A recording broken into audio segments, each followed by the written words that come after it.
কাউকে যদি আমি এই কলমের মাথা দিয়ে এখানে স্পর্শ করলাম, তাহলে এই স্পর্শবিন্দু ব্যতীত কলমের বাকি অংশ এবং আমার বডির পুরো অংশ এই বৃত্তের এই বিন্দুর বাইরে।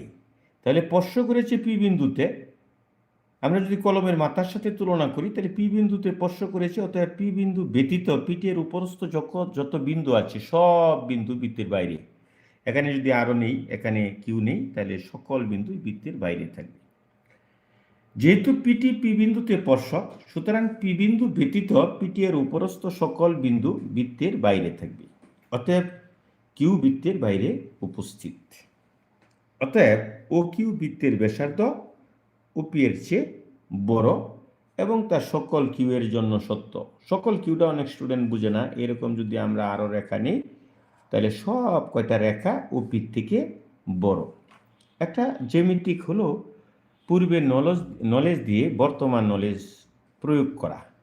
আমরা যদি একটা রেখা এরকম চিন্তা করি, এই বিন্দু থেকে এই রেখা অনেকগুলো রেখা টানি, অনেকগুলো রেখা যদি টানি, তাহলে এর ভিতরে যে রেখাটা সবচেয়ে ক্ষুদ্রতম ছোট সেটা হবে লম্ব।